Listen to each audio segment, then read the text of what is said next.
Good morning and a warm welcome to the Embassy of Denmark. I'm the ambassador and I'm honored to be invited to address you at the opening of the Ukrainian Civil Society Forum.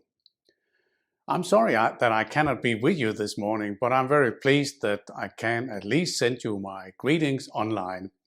I wish to thank the organizers and the UNDP for the invitation. But what does the ambassador of Denmark have to do with civil society in Ukraine? After all, diplomats represent their governments and manage government-to-government relations.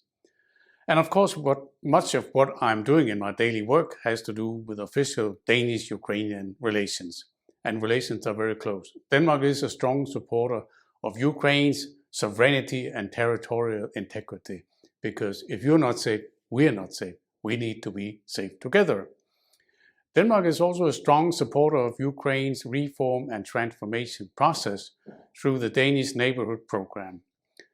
The main pillars of our support are energy and anti-corruption.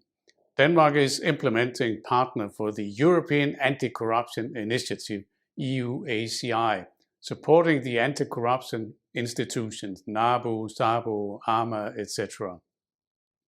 But without a strong and vibrant civil society and free and independent media, the battle against corruption cannot be won.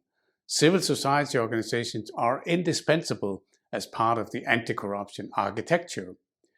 This is why in the new 4-year phase launched in May 2020, with a 20 million euro budget, there is a comprehensive component supporting Ukrainian civil society and investigative journalism. Besides, EUACR is supporting the so-called integrity cities across Ukraine, where it works with various actors, including civil society, to strengthen transparency, accountability, and integrity of local authorities. Thus, also at the local level, civil society plays a crucial role in the fight against corruption. But we're not only supporting civil society because you are allies in the epic struggle against corruption.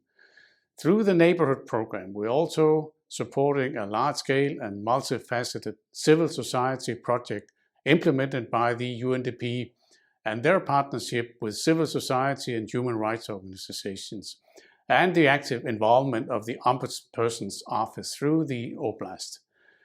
UNDP is also supporting the creation of CSO hubs in the Oblast, which have contributed towards supporting the emergence of strong civil society organizations in the regions. Denmark is also implementing a large-scale 2 million euro 5-year project for youth. The program is implemented through the Ukrainian Danish Youth House, and it focuses on promoting development of Ukrainian civil society actors. Furthermore, the recently launched New Democracy Fund of the Danish Foreign Ministry provides broad opportunities for Ukrainian civil society organizations to build their internal capacities and implement projects for their communities and the country at large. Now, why are we doing all this? Why is a strong and vibrant civil society in Ukraine so important that Denmark has made it a priority to support it? The answer is very simple. The Maidan Revolution of Dignity that was a decisive moment on Ukraine's European path, and it would not have happened without courageous civil society activists. I wish to take this opportunity to salute all those activists who were part of the Revolution of Dignity.